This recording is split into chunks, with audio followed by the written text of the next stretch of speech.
Welcome to another episode of our personal empowerment audio series, Finding Yourself in Paradise. Hi, I'm Michael Benner. And I'm Steve Snyder, and today we're going to talk about a place that you sometimes choose to go, more often you just sort of find yourself there. This is a place called Lost in Thought. Most people think their thoughts are who they are. We're going to challenge that today. Awareness, understanding, we'll argue, is who you are. But thoughts are a wonderful tool, just like your emotional feelings, a marvelous tool that we can use to manage our lives in rich and wonderful, even majestic ways. But you're not your thoughts. And you can't use the same thoughts that created a feeling of being lost in thoughts to find your way home. That's what we're going to talk about. As beautiful as our ability to be reasonable and rational, logical and creative, what do we do when we find ourselves lost in thought? Well, you know, thought's so incredibly cyclical, and we find ourselves lost in negative thought, for example. We call that worry. And we just sort of continue that process of worrying, and it gets worse, and it gets worse. So we find ourselves lost going down a road that we just don't want to be on because, you know, there's really no backup will. The mind doesn't know that's not what you want. It thinks that's what you want. You know, all it knows is that's what you're looking at, so that's what you're aiming at, so that's where it heads. So that lost in negative thought, lost in worry, that's one of the most self-destructive behaviors we have. Now, of course, it can be positive. You can get lost in the thought of, like, what would be the greatest place to go on vacation next year, and you're thinking about Italy, and you're thinking about, you know, and you can be lost in positive thought, too. And sometimes that can be good, but what we're saying is even better is being awake, being aware, being in tune with exactly where you are right here, right now, the is that is happening around you, instead of going off into memories of the past or into fantasies or worries of the future. The real place we want to be is not lost in thought, but rather as free of thought as possible sometimes, just to be aware of the fact who we are, where we are, how we are feeling, what's going on, the here, the now. That's really the ultimate in human experience. Somewhere in our mythology is a story or two about leaving a breadcrumb trail. Was that Hansel and Gretel that did that? They did. And, of course, the birds ate the breadcrumbs, and now they're really lost. And so I remember reading in, it was either Greek or Roman mythology, about this guy in the labyrinth that had the wisdom to use a string. And he said, boy, I know it's a labyrinth, and I may have to backtrack a little, so I'm going to use this string. I think that's something to consider here if you're about to go into an adventure of thinking, is to tie a string to the doorway, so if you have to backtrack and find your way out. I mean, you all know the feeling. Each of us has been confused. We know the feeling of being lost in thought. And what Steve and I are saying is it's really ironic and counterproductive to believe that the same kind of thinking that took you to this lost place is now going to help you get out of it. And whether you call it worry or whether you're deluded and thinking, boy, aren't I getting a lot done? I'm really working here. I'm really thinking. It's like the story about the rocking chair. It looks like you're getting a lot of work done, but you stand up and you're right where you started. So much of our thinking is just spinning wheels, just going around and around because you've lost, perhaps, a sense of why you're thinking. And we tend to live out here in this diversion, really. It's an excursion or a diversion, a distraction from the present moment. And if we live our whole lives, as most people do, lost in thoughts to varying degrees, and I emphasize it's a relative deal, to varying degrees, lost in thought, in the past or in the future, we'll parse this out for you. Aren't you really missing the only reality that is rewarding and fulfilling, truly, the present moment? I mean, even if you succeed in your thinking, or a thoughtful exploration of emotional feelings and arrive at a grand conclusion, you have to come back to the moment to enjoy it. I mean, what's the first thing you do when you get this realization or revelation? You want to go and tell somebody, hey, guess what I figured out? Guess what I just realized? I can't wait to tell you what I now understand. And so you come back to the moment. We're talking about making that whole process more conscious so that you don't live out here lost in your thoughts and your feelings and forgetting that there is a home base. There is a reality that embraces thoughts and feelings but really transcends and stands above both thoughts and feelings and your thoughts about your feelings. And that's awareness or consciousness, or maybe the best word is understanding. Understanding what? Understanding you. And wouldn't that make you exceptional in a world where most people are trying to use their thoughts to figure other people out, to manage and control the world around them, rather than the grand adventure of know thyself, right here, right now. Again, not instead of thinking, but sort of standing above that whole diversion of, let me think about that for a second, and then you wonder why you're lost in thought. Wouldn't it be wonderful if like, somebody had like such a perfect sense of direction, they never got lost in thought. They always knew exactly where they're going. But the truth is we all do. We all get down alleyways we never planned on. We divert off this. We have an intention of going to this problem, and we end up going off in all kinds. We all get lost in thought. But the secret is, ideally you want to minimize that as much as you can, but the secret is to bring yourself back as soon as you notice you're there. And Michael and I were having a fascinating conversation before this about what is that signal that you tell yourself, okay, when you go too far off in thought, make sure you catch yourself before you go even any farther and bring yourself back to the present.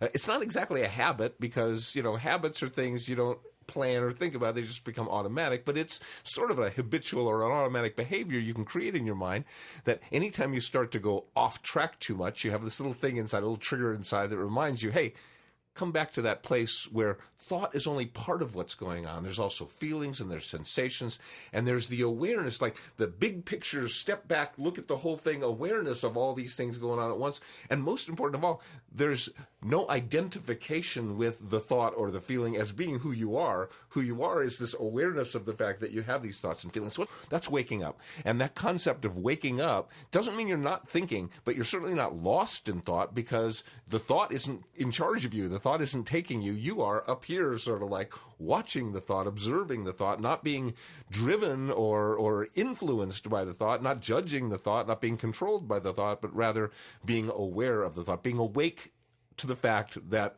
part of you has this thinking thing going on. I came across an interesting example of this just this past week, and I read a quote that said something like, I heard a bell ringing, and I realized there is no bell, and there is no me, there's just the ringing. Now, at first blush, that might sound silly, stupid, obtuse, whatever, but it's really quite profound if you reflect on it for a moment. If you and I, being most likely, I don't know you, but it's likely that like Steve and I, you're raised in the Western Hemisphere, and if you hear a bell ringing, your thought is, gee, that sounds like this kind of bell. And your thoughts produce perhaps a picture in your mind of it might be one of those big bells like the Liberty Bell or a church bell, or it might be a little bell, tinkle, tinkle. Or, Steve, that sounds like jingle bells, like the sleigh horses. But the thought takes you to a picture of the bell. And then there is the me, listening to the bell. Maybe you were trying to read and the bell is distracting you and disturbing you, and so now it's all about you. That's the tendency of many people, especially in the West, to think of the objects, to think about the experience of the bell ringing.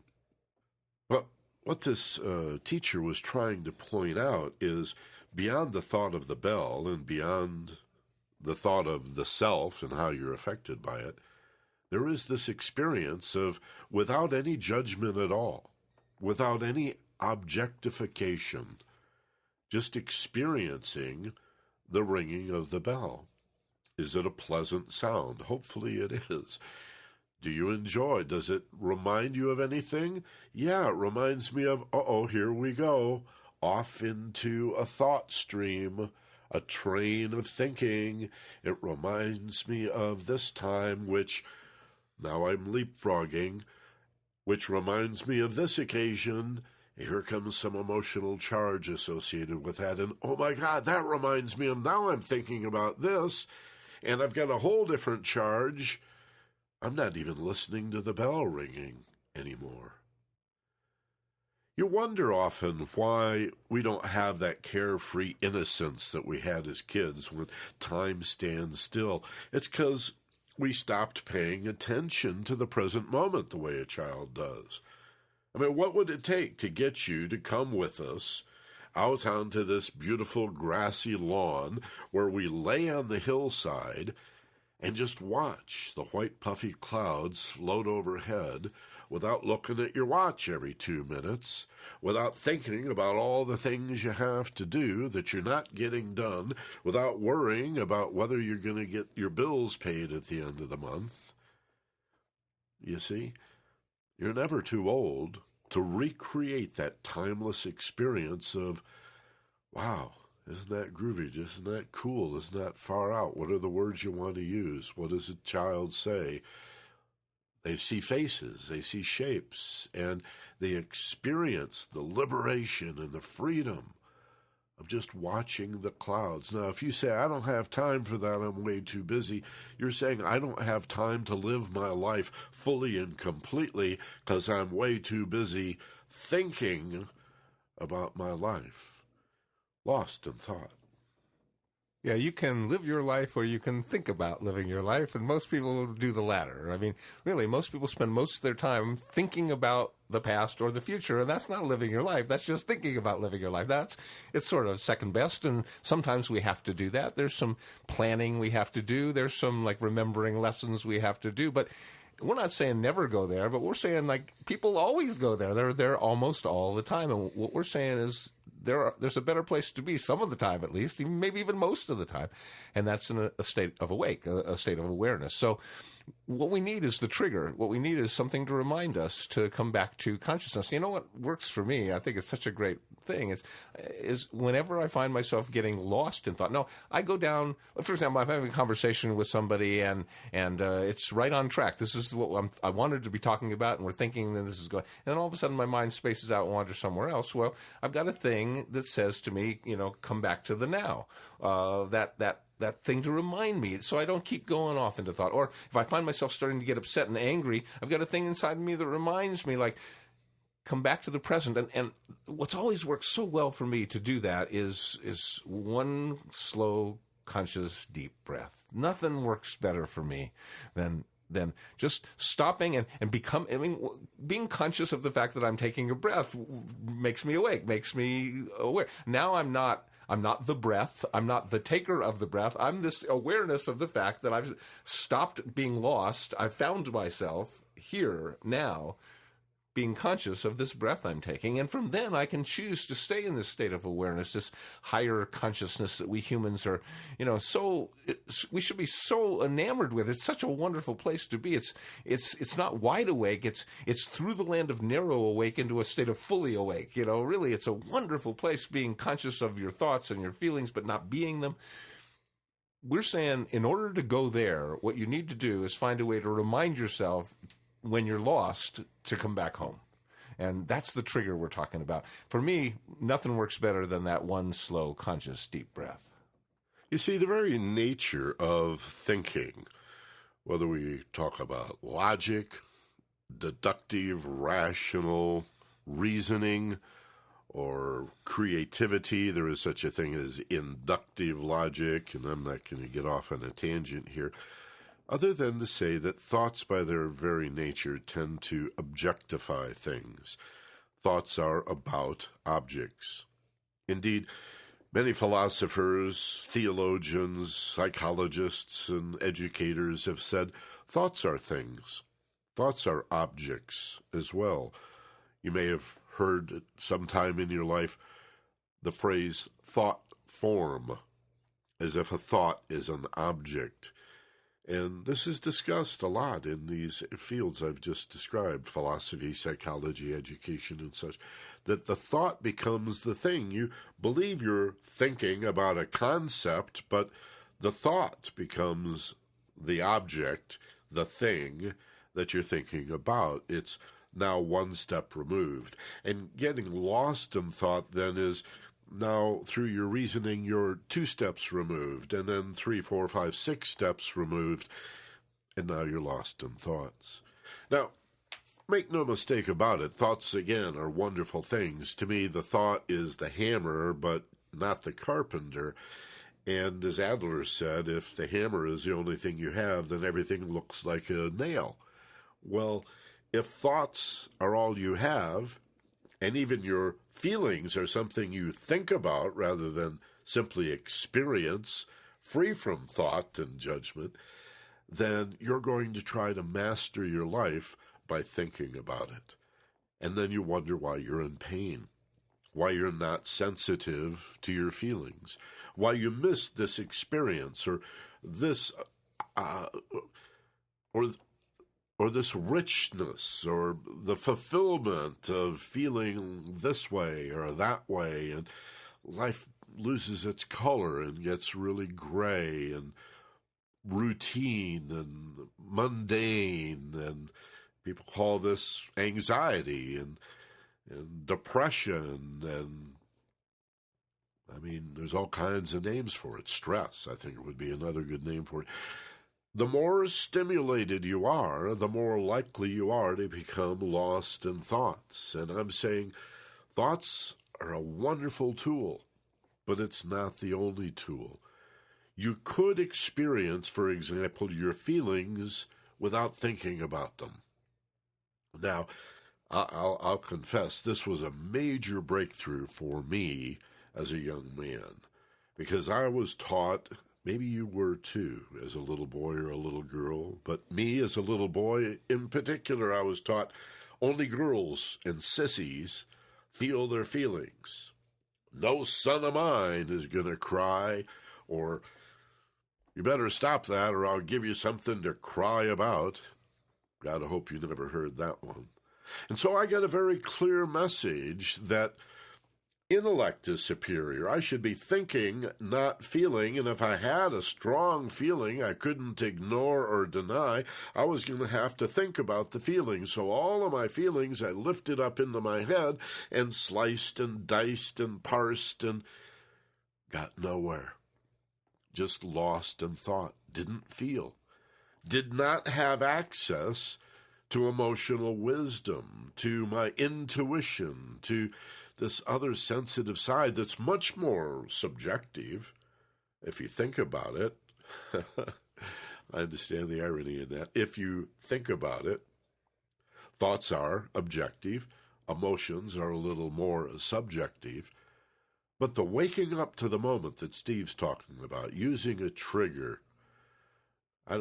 again, we had some discussion about whether you can use the word habit to talk about ending habitual thinking, right? Like, could you be obsessive about remembering to stop being obsessive? To me, there's sort of a contradiction in terms, but the concept, I think we're just missing the language here. The concept is really important. You can awaken to a level of understanding, consciousness, awareness, let's just call it understanding, that embraces thoughts and feelings and yet stands above thoughts and feelings, that allows you to experience the thought process without being limited merely to the results of what you think. To experience the feelings richly and impactfully, to enhance your life in a beautiful way, without deciding, is that a good feeling or a bad feeling, or to what degree is it a right feeling or a wrong feeling? I mean, how could you have a wrong feeling? Anybody ever say to you, you shouldn't feel like that? It's absurd. Steve talked about sensations, physical feelings. Has anybody ever said to you when you had a headache or a cramp or a body ache, oh, you shouldn't feel that way? It'd be pretty absurd, wouldn't it? So why are we judging our feelings, or allowing other people to judge our emotions. Again, it's this false belief that if my thoughts are a hammer, then every problem I have is a nail, and we're going to end up lost in thought. So thoughts can be good if they're purposeful. If, you're thinking about solving a problem or making a decision, or you're thinking about what you want to think about, then, that's not lost in thought. I mean, there's lost in thought, and then there's found in thought, I suppose, and then there's free of thought. And that's really where the better place to be, where not that thoughts aren't happening, but that you're free of them. You're not attached to them. You're not connected to them or tied up by them. You're just up here observing them. That's the place we're talking about. It's not free of thought does not mean free from thought. It means free of the power of thought over you. Just you're able to third witness the thought. And that's the state we're talking about. So that trigger mechanism to remind you to wake up, to remind you to come back, to remind you to, you're not your thought. This thought thing you're going down, this lost place you're heading toward, you're not going to come out of that by continuing that kind of thinking. If tangent thinking doesn't bring you back to the beginning. It keeps you going to other tangents and other tangents and other tangents. So what you must do is you must have a breadcrumb trail, I like to call it, the idea of coming back to home. And that's the place where you take a conscious deep breath, become aware of where you are right now, what's going on, what your senses are perceiving, what's going on right now. And you know that train of thought you were on, again, that's the hammer. That's not the carpenter. You're the carpenter. You're the being that has this thought, it has these feelings. Thoughts and feelings are such very, very different things. And when you step back, you can observe both of them. When you're in thoughts, it's really hard sometimes to really get what you're feeling. When you can get so lost in thought, you forget what you're feeling. Even though your thoughts can be tainted by and driven by your feelings, you're not even conscious of the fact that you're feeling these things. You're just so intellectualizing, so lost in your thought that you have to be right, that you need this thought to be conveyed to this other person, that we get so tied up in that need for these thoughts to be understood, to be right. But when we do that, we lose all sense of feeling. And, when you get lost in thought in a conversation with a loved one and you lose your sense of feeling because you're so lost in the intellectual, analytical, logical thought, you get cruel. I mean, literally, you get mean. You get hard-edged and cutting, and there's no compassion, and there's no empathy, and there's no caring, and it's like, I've got to win this. This is almost like a survival thing. Like, you got to die so I can live. Lost in thought can take us into really, really horrible places. So what we want to do is recognize the good kind of thought. I'm going down the path that I want to be going down to decide this, to solve this problem, to explore this, to examine this. But when I start going off on tangents, or when I start finding myself just wasting my time, I want a way to bring myself back to awake. Here's another way to talk about the same idea. One of the classic stories about the tendency we have to hold on to our beliefs, our thoughts, even our feelings, is to imagine a situation where someone takes a coconut and drills a hole in the coconut just big enough for a monkey to reach inside through the hole. And inside, you put a candy, a sweet. And then you tie the coconut to a tree and you've got a monkey trap. Why? How's that going to trap a monkey? Well, the monkey comes along, senses that there's a candy, a sweet inside the coconut, reaches in, grabs onto the candy inside the coconut, and now, because it has the candy in its fist, it cannot pull its hand back out of the coconut.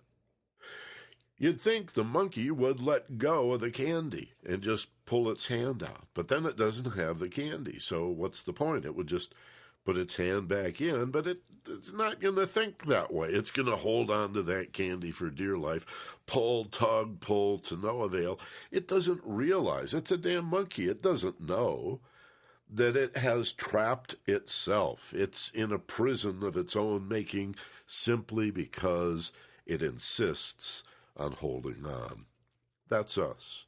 We hold on to what we know. And whenever we're confused and don't understand, remember, we're using capital U, understanding, as a synonym for expanded awareness or higher consciousness. When the monkey doesn't understand itself, it's going to hold on. When we don't understand, we tend to hold on to the very thoughts that created the confusion in the first place. And so another way of talking about what do I do when I'm lost in thoughts? What do I do when I'm confused and don't know what to do? How do I arrive at understanding if not through the thought process? It serves me well so much in my life. The alternative is to honor and respect your ability to think. But just as you could learn to feel a feeling without thinking about the feeling, just to experience the feeling, you can still the body, calm the emotional feeling, quiet the thoughts, and experience the understanding, the awareness that stands above and embraces all of these things. And aha, you know that feeling, oh, wait a minute, I got it. You know what I just realized? Boing, boing, boing, boing, boing. Like it might come slowly, like the dawn, and you might be thunderstruck, or it might be somewhere in the middle. The light bulb just pops on, right? But the light comes on, and you go, whoa! And it is a non-logical approach to understanding.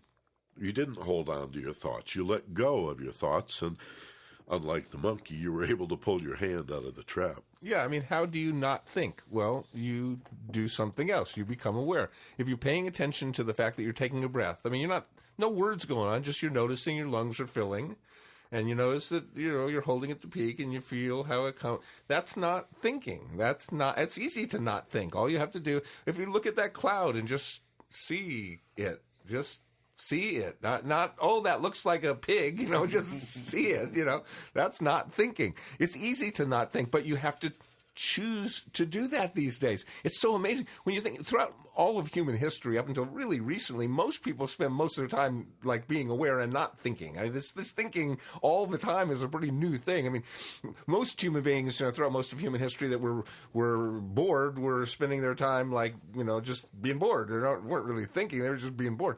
Or the fascinated people were just being fascinated. I mean, and once in a while they'd have something to think about. But we've got so much stimulation. There's so much input. There's so much stuff happening that we're thinking all of the time. I think thinking it's sort of like not really that natural. It's normal these days, but it's more natural to not spend so much time thinking.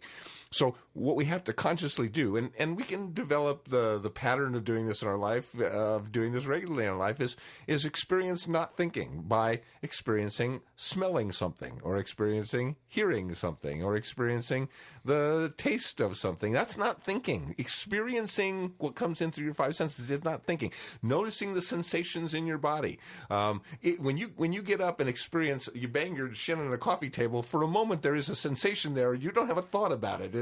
Before you have a thought about it, there's a feeling, a physical feeling that you have. You can have feelings that don't have thoughts. Now, thoughts come later, but in that scenario. But just, for example, that on a sunny day, just the warmth of the sun on the back of your neck, that feeling doesn't have to have a thought associated with it. It can just be a really nice, sweet, or just feeling like you're in love, being loved, that kind of feel.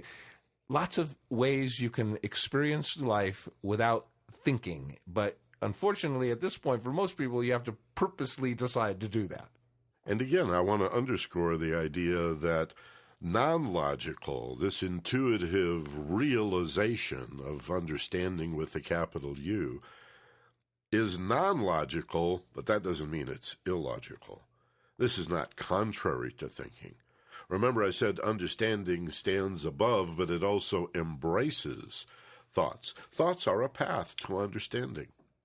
Feelings, without thinking about the feelings, is a path to understanding. Experiencing, as Steve described so well, the sensation of eating a strawberry. We had some organic strawberries this morning, and I stopped the world for 2 minutes, and just, oh my God, they were so good. And Doreen said, yeah, it reminds you of when you were a child and eating strawberry shortcake, because most of us are eating these horrible corporate farm-grown berries. We forgot what a real strawberry or a real tomato or real food tastes like. And we went on a little bit, just sharing a little bit, not our thoughts about strawberries or organic farming, but just the exquisite nature of the berry and that wonderful flavor that ultimately, I'm going to use a big word here, is ineffable. Well, it's not really a big word, is it? Not used too often. It means indescribable, like Peter Paul Almond Joy, indescribably delicious. It was ineffable. It was just... Yeah, you can't put it into words, but it sounds like this. No thinking involved in the experience of I have debated people who have stated, really intelligent, well-educated people who should know better, who said, if you don't have words to explain the concept you're talking about, then you don't really understand it. You need words. And I always go to Bob Dylan and people like that, Toni Morrison or, Rumi, or, what is the purpose of poetry and writing lyrics except to find the words for experiences that you and I cannot describe? That's the whole idea of turning to the poet and saying, hey, Mr. Poet, Ms. Poet, would you help me explain this experience? Because I can't really find the words for it, but I can immerse myself in the experience. That's the understanding, the consciousness or the awareness that embraces thoughts, feelings, and sensations, but really, you got to admit, stands far above all of those things because it's unitive and it's everywhere equally present, so there's nothing to hold on to. A fish doesn't have to carry water from place to place to make sure it's wet. The ocean is everywhere.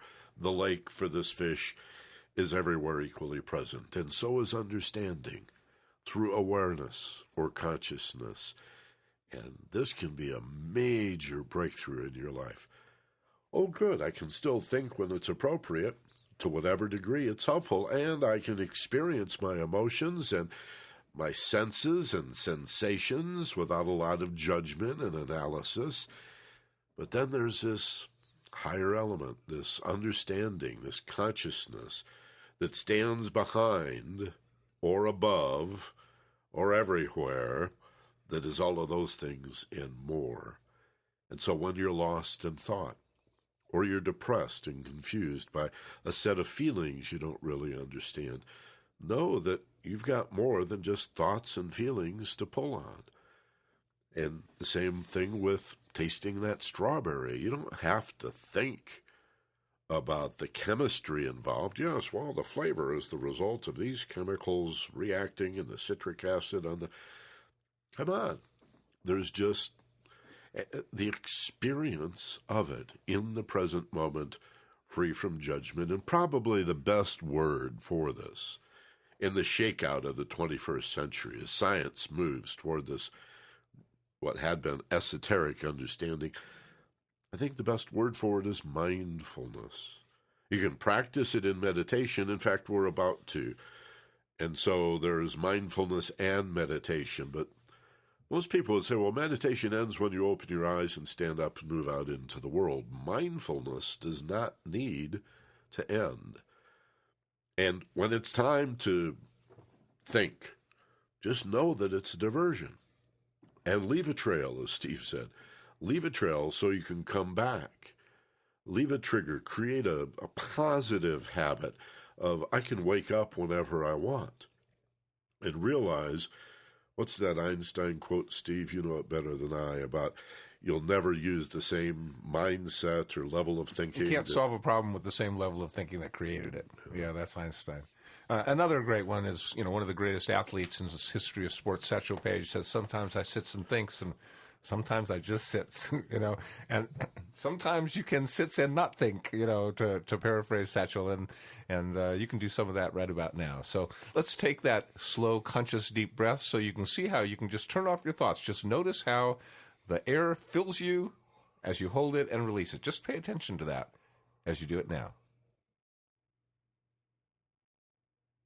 And as you release, let your mind find a quiet place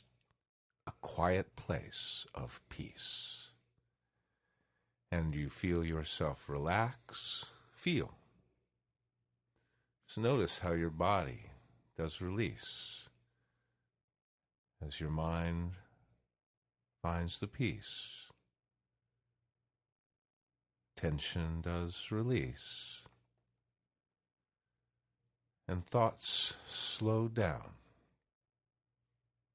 and may even cease as you find yourself in paradise, your place of perfect peace.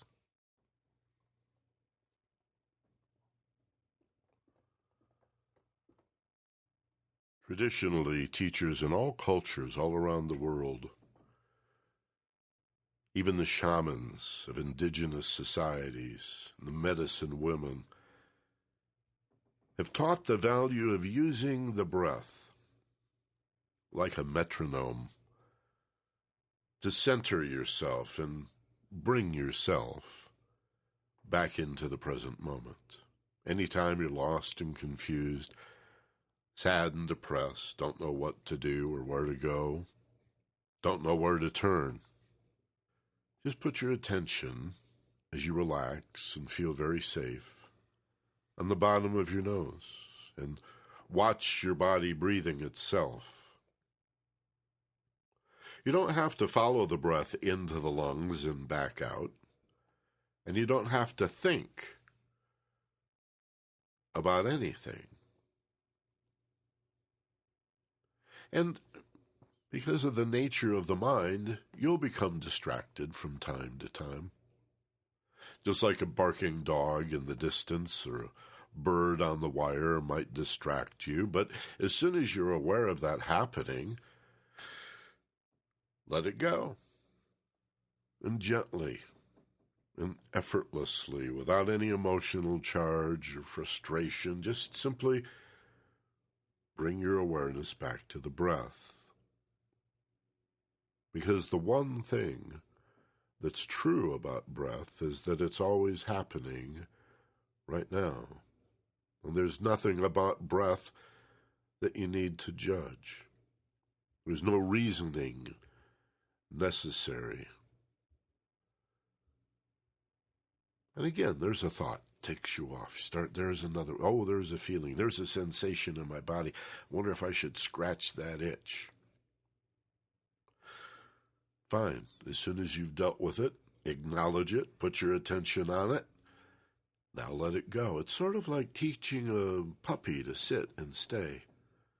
You train them repeatedly with kindness, gentleness, and affection. Reward yourself, and if you get 2 or 3 seconds without being distracted by a thought, that'd be a good thing. And in this exercise, you have Steve and me to guide you, but you won't always need that. If you are the one that realizes you're more than your thoughts and your feelings and your sensations, you are your ability to mindfully detach and witness the experience of being right here, right now.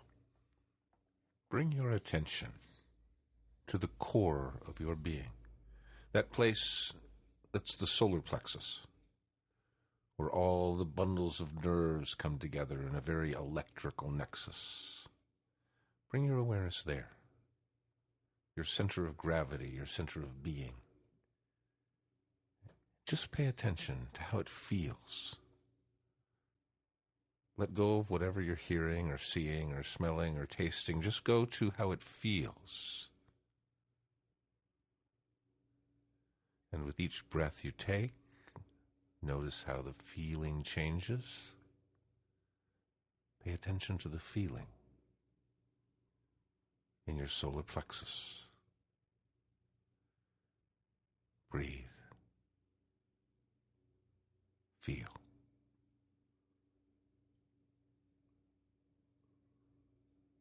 Breathe. Feel.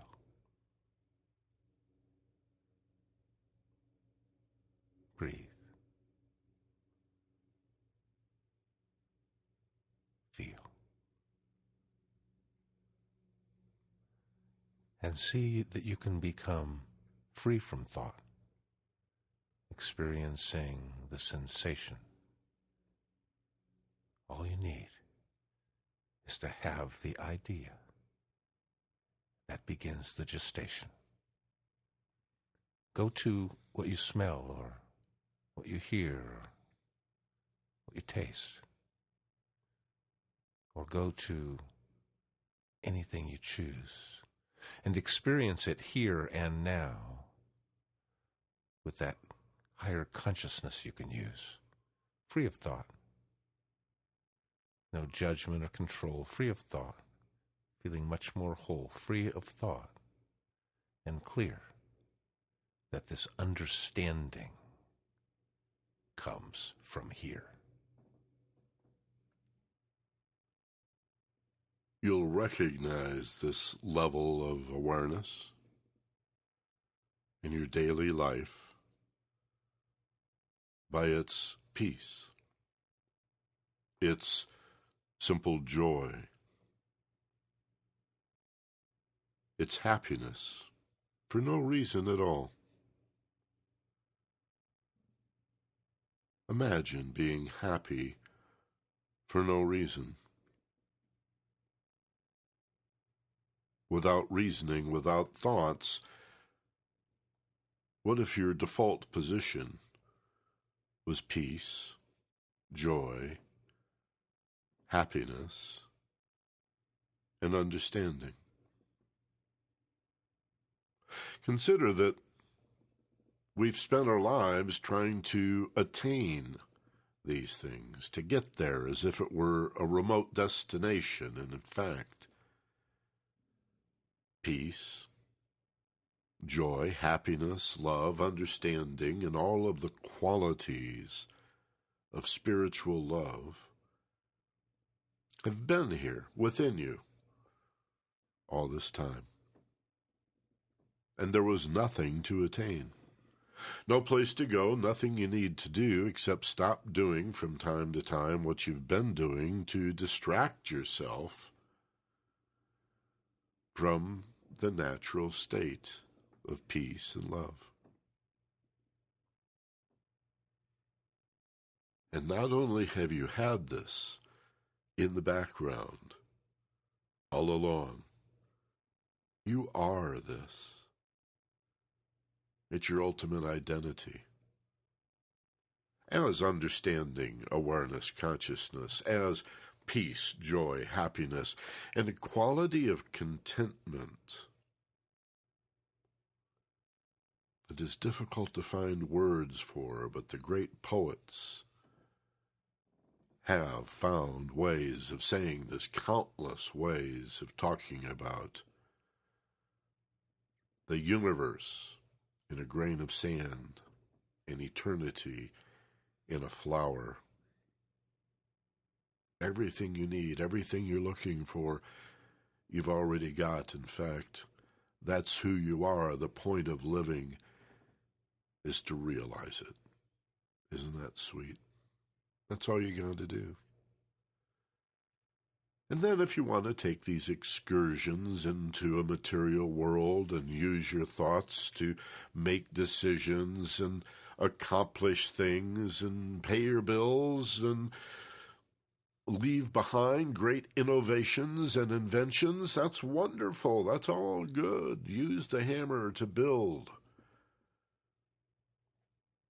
Just know there's more to life than being lost in thought. So you can find solutions in your thought. There are good places you can go.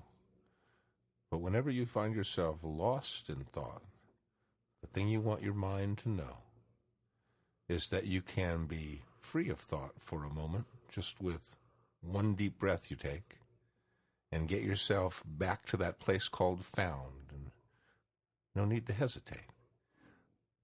Lose yourself in positive thoughts, an occasional diversion, but taking yourself and being lost in those negative thoughts is a very painful excursion. So when you find yourself lost in those spiraling thoughts that take you down into being depressed, then make sure you remember the easiest thing to do, in fact, maybe the very best, is to just take a deep breath. Come back here and now.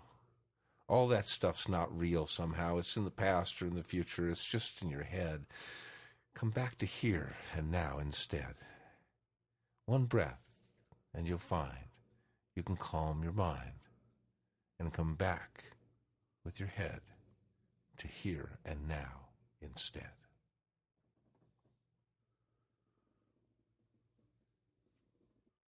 Create the intention to bring this level of mind, of consciousness or awareness with you into the waking state. To maintain it as long as possible, and when you take diversions into thought, feeling, and sensation, to bring yourself back without recrimination or judgment whatsoever. What would be the point of not judging if you're going to judge yourself about whether you're good at judging or bad at judging? Just do your best. Let that be good enough. And know that you're unfolding, you're developing, not attaining so much as emerging and revealing your potential as a human and perhaps even as a spiritual being of energy, a life-affirming energy, often referred to simply as love and light. And so bring to mind gently what you'll see in a moment when you open your eyes. Inhale slowly, a nice, big, full breath. Hold for a moment as you peak, and as you exhale now, feel the letting go, and open your eyes wide awake and alert, back in the room, rested, refreshed, focused in the moment, feeling fine, better than before. Yeah, wide awake, that place you're living most of your life at, but don't have to be wide awake all the time. Some of the time you can choose to be much more narrow awake. Sometimes you can choose to be fully awake and step back and see the big picture.